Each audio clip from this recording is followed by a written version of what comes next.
Dan kita lihat sendiri bendungannya juga tidak terawat dengan baik. Sangat disayangkan ini semua upaya yang digunakan untuk bisa menikmati keindahan semesta, kebesaran semesta dan Allah Subhanahu wa taala kemudian dibiarkan terbengkalai seperti ini. Padahal ada tiket masuk, kemudian juga pemandangan yang sangat menarik ini yang jarang-jarang sekali kita bisa lihat, yang jarang bisa kita temukan. Tidak ada sarang binatang yang terbang, tapi kalau kita lihat di sekitarnya, maka bagian dasar dari curug ini seperti terlihat ini. Coba kita lihat di bagian yang lainnya lagi, di mana curug ini bisa kita lihat dari sisi yang lain. Di sini adalah dari sisi yang kiri, di mana kita bisa melihat jatuhnya air dari curug atas ini. Ini bisa terlihat ini. Bisa kita nikmati di sini.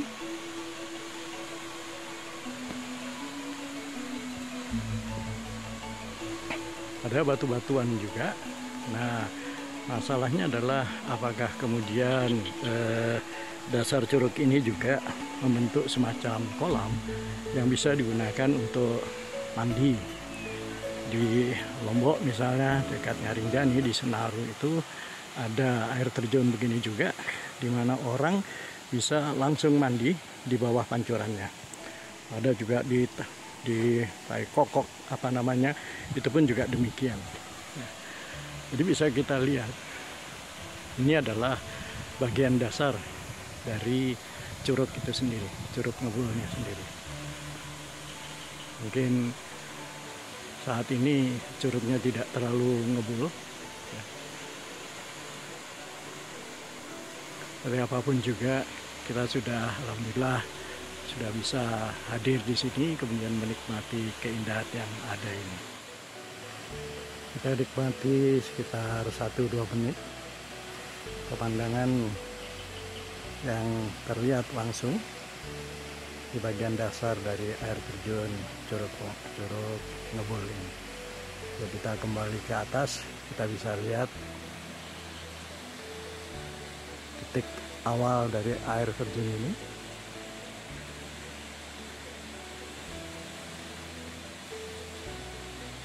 Kemudian kalau kita ikut bersama air turun ke bawah, maka kita lihat pola air terjun ke bawah ini berganti-gantian.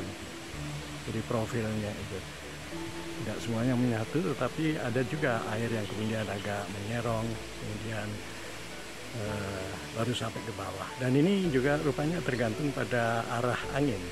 Kalau ada angin bertiup ke arah kiri misalnya, maka air juga cenderung untuk bergerak ke kiri, ke balik batuan yang besar ini. Ini adalah wilayah di sekitar air terjun itu. Kita lihat tebing-tebing yang begitu tinggi dan begitu curam.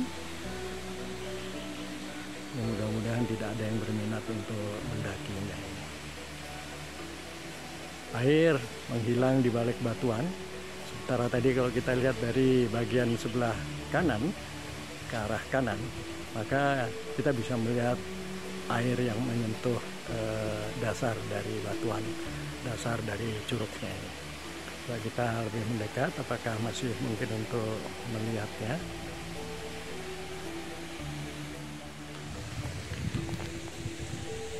Ini cuaca sudah semakin lama semakin mendung dan berkabut, tetapi air terjun ini itu masih belum tertutupi, masih tampil dengan gayanya sendiri, masih belum terpengaruh dengan adanya mendung ataupun kabut yang mulai turun ini. Jadi kalau kita lihat ini adalah puncak yang berkabut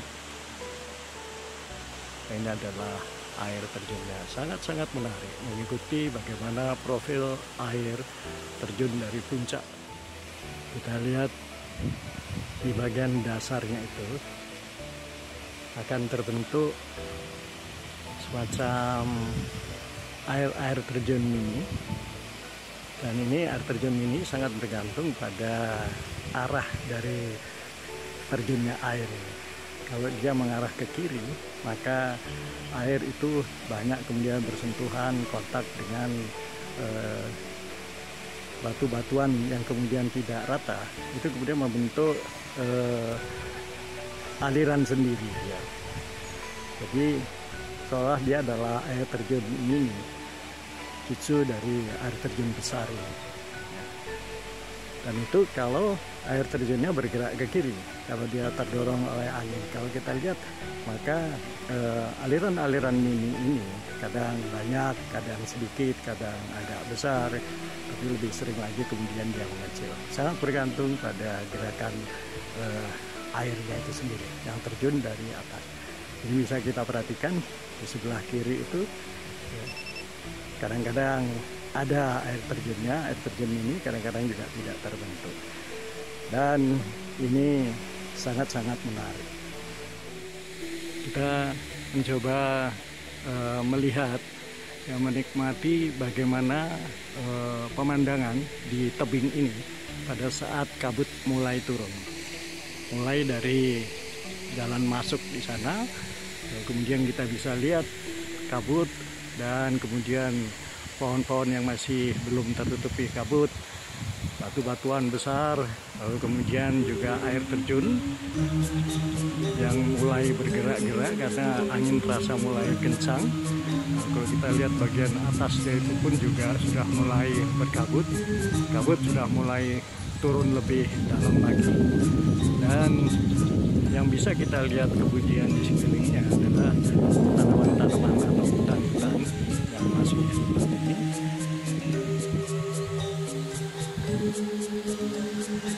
Entah tanamannya apa saja. Lalu kemudian kita juga bisa melihat adanya dam untuk pengatur air ini. Tapi sementara belum terlihat fungsinya. Hujan agak deras dan kami terpaksa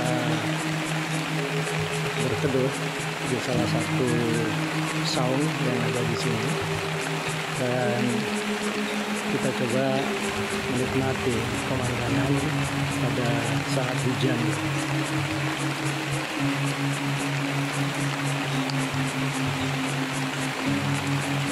Bagaimana pola air terjunnya, apakah ada perubahan atau tidak, kita bisa melihat di sini. Sebelum hujan dan setelah hujan.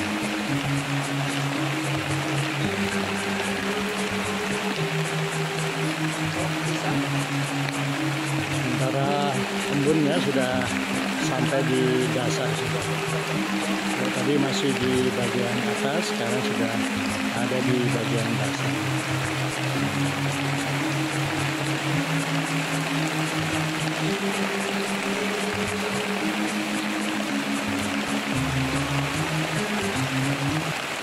Hujannya cukup deras, jadi tidak mungkin untuk kita berjalan kembali ke kendaraan.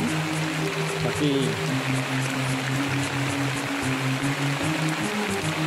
mungkin kalau terlalu lama juga, ya terpaksanya kita berjalan. Dan ini ada satu kekhawatiran karena tanahnya adalah tanah liat, maka faktor licin ini yang harus kita perhatikan.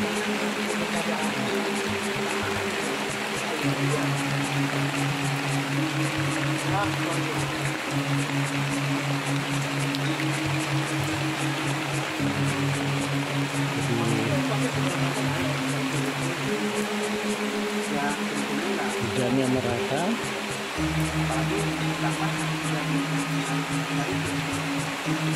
Alhamdulillah saya diberi kesempatan untuk juga menikmati bagaimana profil air terjun ini pada ketika hujan turun.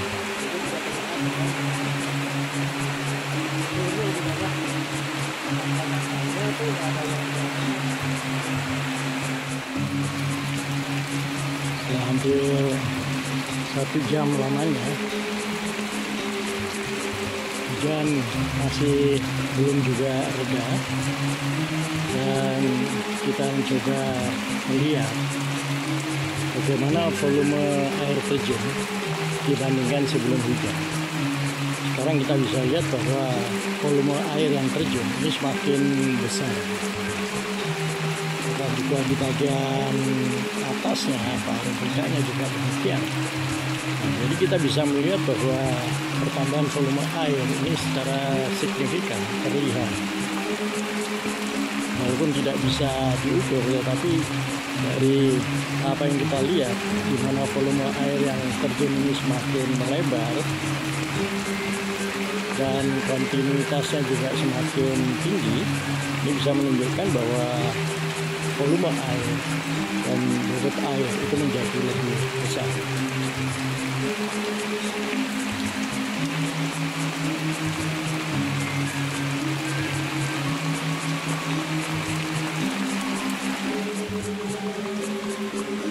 Hujan selama 1 jam ini membentuk air terjun yang baru, yang sama sekali berbeda dengan Curug Ngebul yang tadi kita lihat sebelumnya. Ya, dalam waktu 1 jam hujan yang cukup deras ini membentuk satu air terjun lagi yang baru. Juga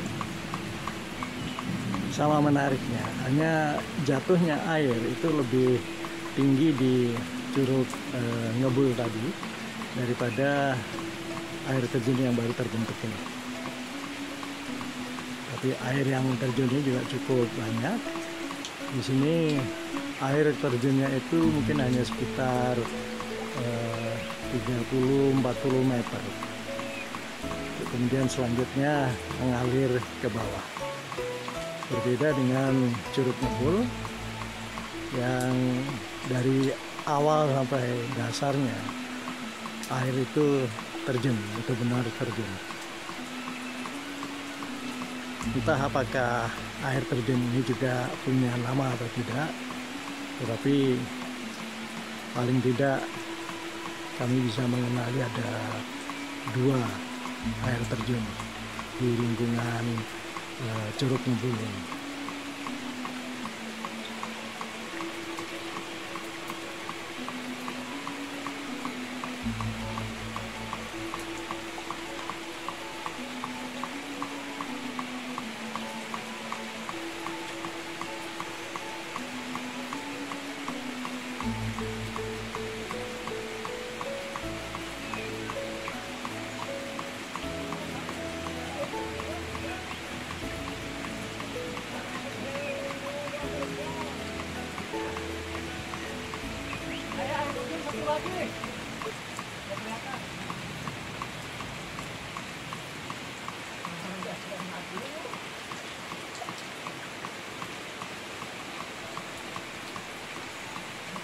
Hujan alhamdulillah sudah mulai reda, dan dalam waktu yang tidak terlalu lama, 10-15 menit, hujan ini benar-benar reda sehingga kami bisa kembali lagi ke tempat parkir mobil. Untuk hujan sudah semakin reda, mudah-mudahan tidak membesar lagi, dan di sini kita bisa melihat lebih jelas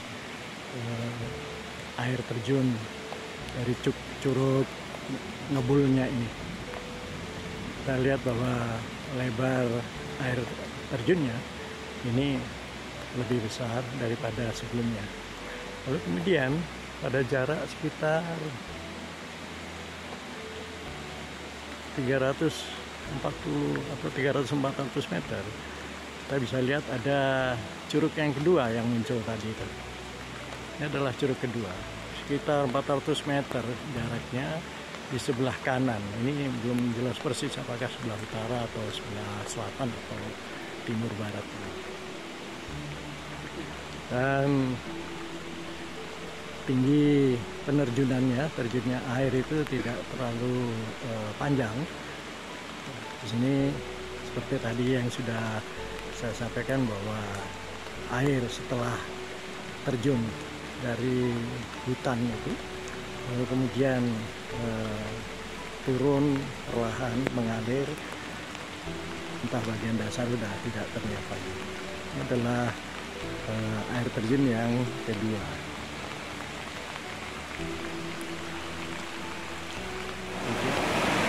Sebelum hujan,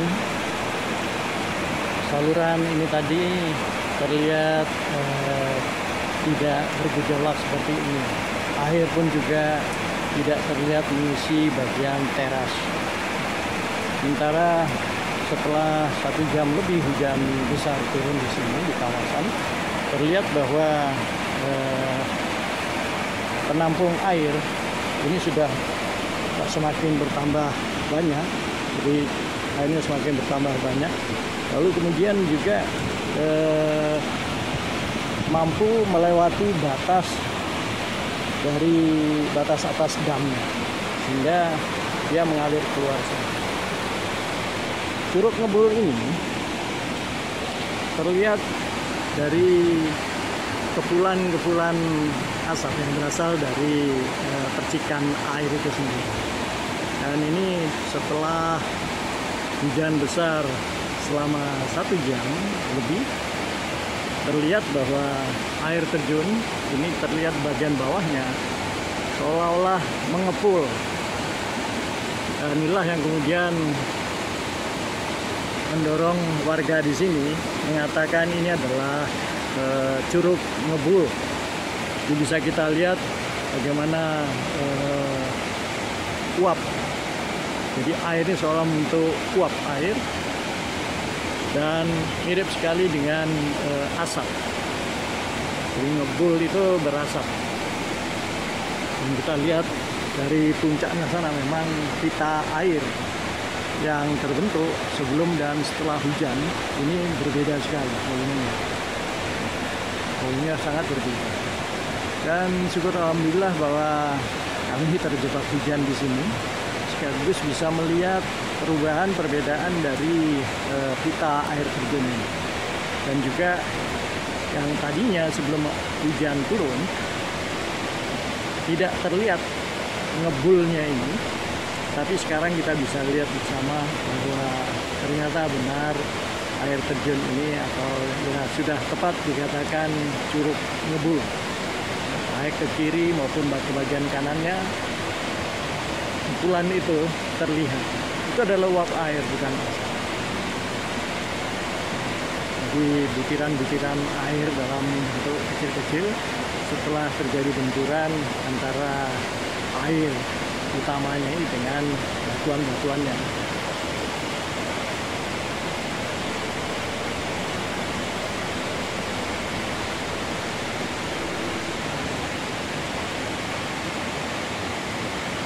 Sementara di bagian yang lain 400 meter dari sini, air terjun yang terlihat sebelumnya sudah mulai mereda, sekarang mulai membesar lagi karena hujan memang semakin lebat lagi, menjadi semakin lebat.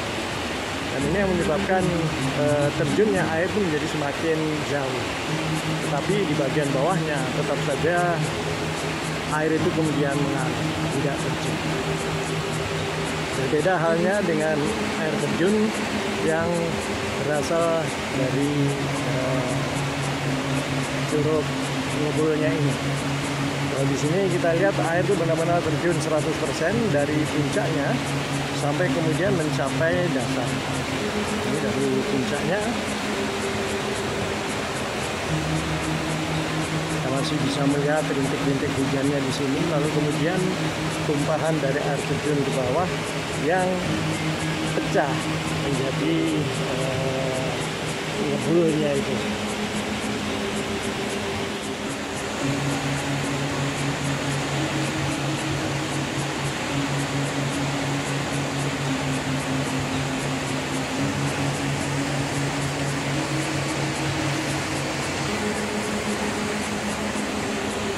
Jadi di istilah ngebul itu bisa kita lihat dari sini. Ini adalah bukti bahwa penamaannya ini sudah benar, ini sudah tepat.